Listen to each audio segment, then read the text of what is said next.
Jadi Ubi itu lahir dengan beberapa gangguan kesehatan karena congenital rubella syndrome. Jadi itu disebabkan karena waktu aku hamil, aku terinfeksi virus rubella.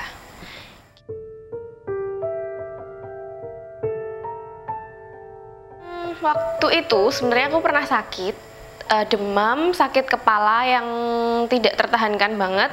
Terus bangun dari tempat tidur juga susah, lemes banget pokoknya. Terus pada hari ketiga kalau nggak salah itu keluar bintik-bintik merah di sekujur tubuh.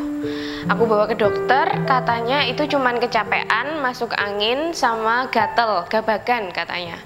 Jadi cuman disuruh cari air kelapa hijau yang katanya bagus buat gatel, tanpa dikasih obat, tanpa disuruh tes kesehatan apapun. Jadi selama aku hamil itu aku taunya dan yakinnya janinku sehat, karena toh tiap kali aku USG pun dokter kandungan selalu bilang pertumbuhan janinnya bagus gitu.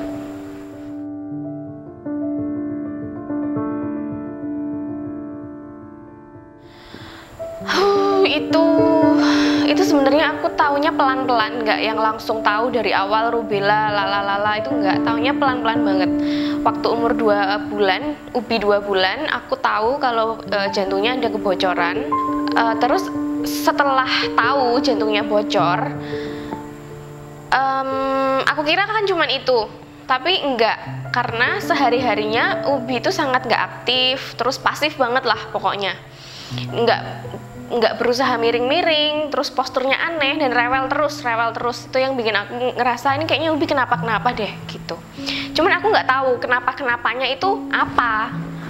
Ini capek banget apa ya, ini aku gemes banget kalau cerita, karena semasa aku bingung itu aku udah gonta-ganti dokter anak, tapi mereka semua bilang Ubi tuh bayi yang sehat. Aku yang terlalu parno, aku yang terlalu demanding, kayak gitu-gitu. Jadi kesannya kayak aku cuman dilepeh gitu loh sama dokter. Terus gongnya itu waktu Ubi umur 5 bulanan, aku tes, aku tiup balon dan aku letusin deket telinganya. Dia nggak kaget, nggak ngerespon apa-apa yang berarti. Kan kayak aneh banget gak sih, kayak bayi diletusin balon di telinganya nggak ngerespon. Akhirnya aku memaksa dokter untuk melakukan tes pendengaran pada Ubi, dan ternyata hasilnya ya ketulian sangat berat.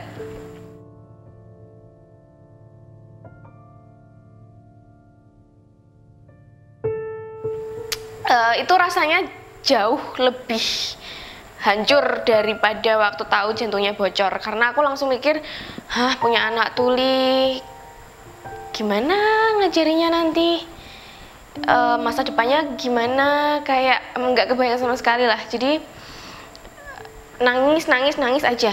Terus habis itu aku di rumah juga jadi pendiam banget. Biasanya kan aku cerewet, nyanyi, mendongeng buat Ubi, terus aku juga ngomong tuh pakai baby voice ke Ubi. Terus setelah tahu Ubi nggak bisa denger, ya aku jadi pendiam, karena aku mau ngomong juga ngapain orang Ubi nggak bisa denger. Kayak aku marah sama keadaan. Aku marah karena kenapa Tuhan ngasih ini ke aku.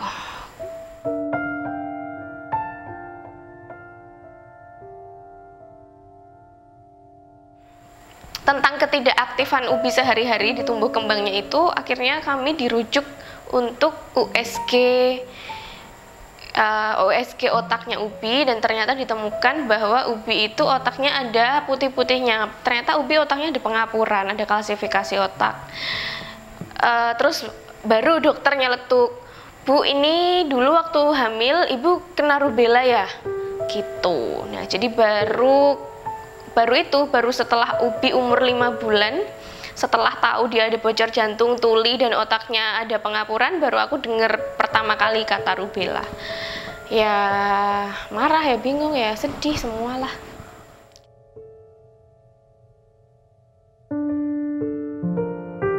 Jadi berantem terus sama Adit, sama suamiku, karena kami berdua sama-sama bingung harus gimana, kami berdua sama-sama bingung bagaimana harus mengasuh anak dengan ketulian, dengan rubella, yang kami juga masih nggak yakin ini nanti ada gangguan kesehatan lainnya apa enggak nih. Jadi kita sama-sama bingung, akhirnya jadi saling berantem terus. Beratlah pokoknya masa itu.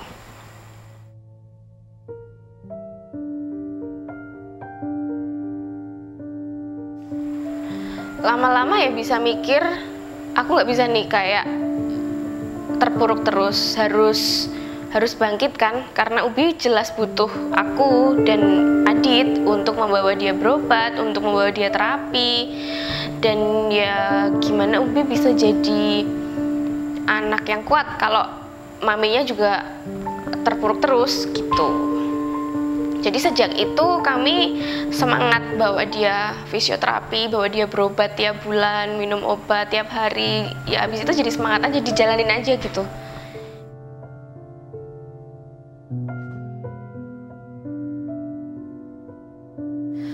Ubi waktu itu di usia 6 bulan ketemu saya. Dia untuk kondisi tangan, kaki, dan punggungnya sangat kaku sekali. Dia waktu itu nilai spastisitasnya 3+. Jadi kekakuannya cukup tinggi. Kemudian dia waktu itu belum bisa miring sendiri, belum bisa tengkurap. Dan untuk angkat kepalanya dia masih kurang bagus.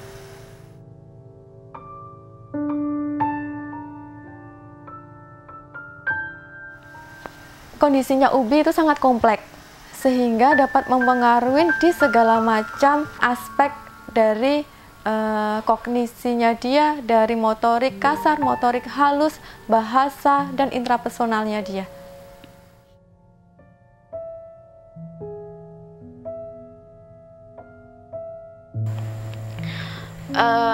Progresnya sebenarnya lambat. Kalau aku boleh bilang sih, lambatnya kerasa banget lambat. Tapi ada. Sekarang dia sudah belajar berdiri dengan berpegangan. Dia bisa berdiri sendiri dengan berpegangan pada sesuatu. Dia sudah belajar berdiri sambil berpegangan itu 2 tahunan ini, tapi pola telapak kakinya masih belum mau menapak dan lututnya masih belum mengunci. Jadi masih butuh latihan terus.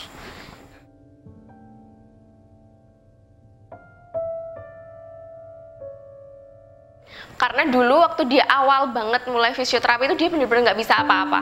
Miring aja nggak bisa, tengkurap nggak bisa, angkat kepala nggak bisa. Jadi walaupun sekarang perkembangannya lambat, ya tetap aku ngerasa this is something gitu loh. Mengingat dulunya dia benar-benar nggak bisa apa-apa.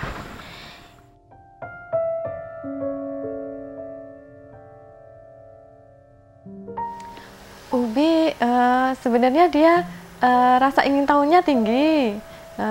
Kemudian dia ceria juga, tetapi ada kadang dia di bad moodnya ada ya, dia kadang naik turun.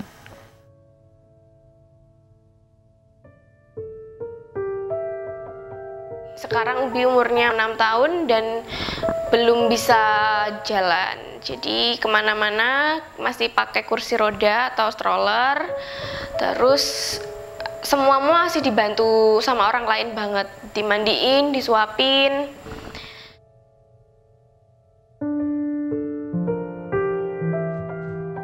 Semakin bertambahnya umur Ubi, artinya semakin terlihat juga ketinggalan tumbuh kembangnya. Sebenarnya awal-awal aku nggak ngerasa masalah sama sekali ya dengan Ubi, belum bisa apa-apa dan semuanya masih perlu dibantu. Yang belakangan ini terasa menantang itu soalnya kan lama-lama dia makin berat ya. Jadi makin lama ya jujur aja makin lelah secara fisik ya, karena gendongnya juga makin berat.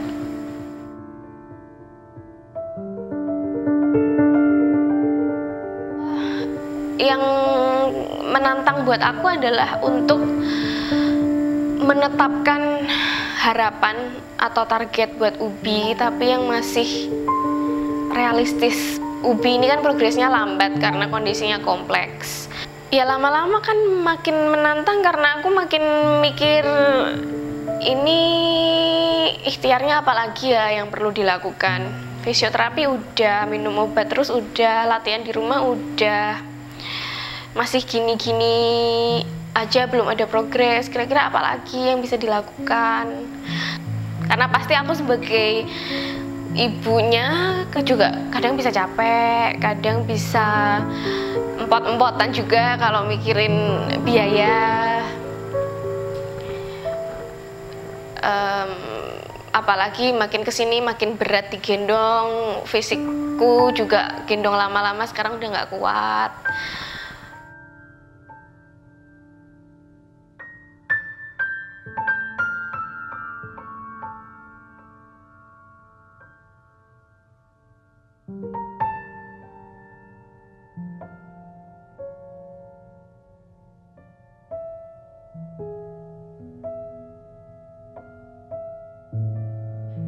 Bagus, tapi pemerintah butuh partisipasi masyarakat seluas-luasnya juga supaya program ini bisa sukses. Dan sebagai masyarakat, ya kita harus pintar menyaring berita, karena banyak banget berita yang hoax bahwa vaksin campak rubella bisa menyebabkan autisme dan lain sebagainya. Ya kita harus lebih baca-baca dulu, jangan asal share, jangan asal percaya.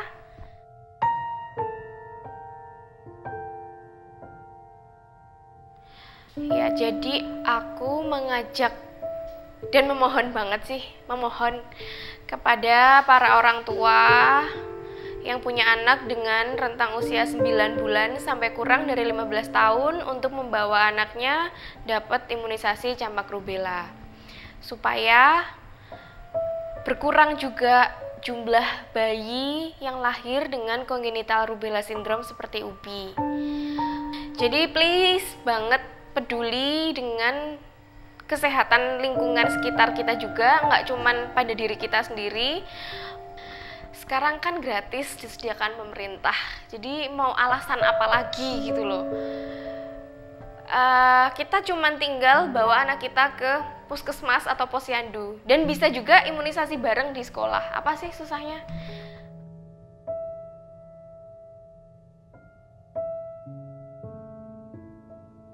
Ya, jadi Ubi, kalau Ubi nonton ini suatu saat nanti, sebenarnya Mami udah nggak bisa nangis, udah susah sih nangis sedih-sedih tentang Ubi karena Mami udah sering ngomong tentang Ubi. Tapi kalau Ubi besok nonton ini, please know that Mami loves you so much. Mami nggak akan bohong, Mami nggak akan bilang hidup Ubi akan mudah, karena mungkin hidup Ubi akan menantang ya, karena kondisi Ubi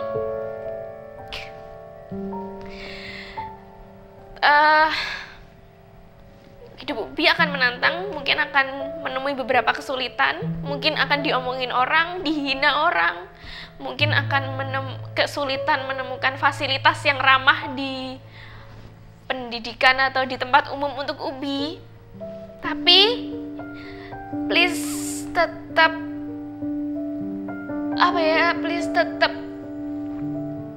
jadi Ubi yang ceria. Ubi itu selama ini anak yang sangat ceria loh. Ubi itu sering ketawa. Please jadi anak yang kayak gitu terus sampai kapanpun.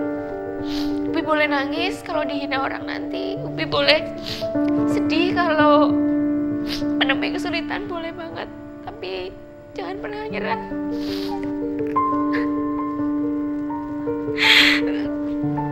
Karena Mami juga gak bakal nyerah sama Ubi, oke? Pokoknya jangan pernah nyerah. Nangis boleh, karena Mami pun masih nangis ternyata. Mami bilang gak mau nangis, tapi ternyata nangis. Jadi nangis boleh, bukan berarti Ubi gak kuat, bukan berarti Ubi lemah kalau Ubi menangis. Tapi harus hapus lagi air matanya dan berjuang lagi, oke?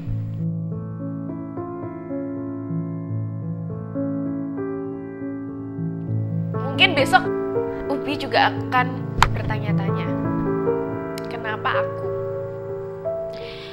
aku dikasih kayak gini, padahal adikku sehat, padahal Aiden sehat, kenapa aku kayak gini, kenapa aku nggak bisa jalan, kenapa aku harus pakai alat bantu dengar, kenapa aku tuli, kenapa aku berkebutuhan khusus. Mungkin besok Ubi akan nanya kayak gitu ya.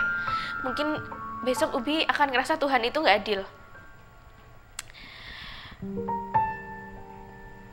Tapi Ubi boleh percaya ini sama Mami deh. Percaya kalau Tuhan itu pasti punya rencana yang sangat indah buat kita. Mungkin kita nggak bisa langsung ngerti rencana yang indah dan hikmah yang indah itu apa. Mungkin kita marah dan nggak terima kenapa harus kita yang diuji. Tapi pokoknya percaya kalau Tuhan kasih seperti ini ke Ubi, ke Mami, ke keluarga kita, pasti akan ada yang indah-indah di belakangnya nanti. Nah, jadi Ubi pasti bisa, Mami juga pasti bisa.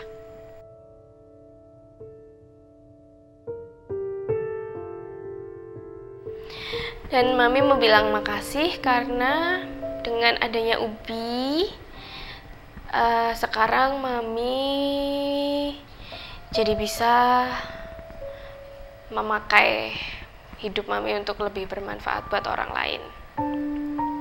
Karena Ubi. Semoga Ubi senang punya Mami kayak Mami.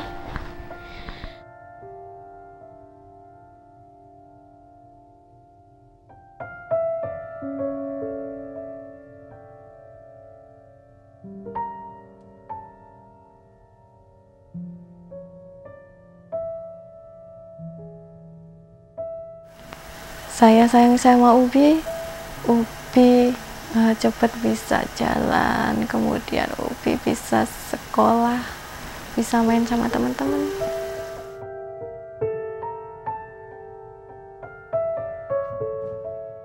Mamah Ubi beserta mamah-mamah yang lain yang mempunyai anak dengan rubella syndrome tetap semangat untuk mengoptimalkan tumbuh kembangnya anak.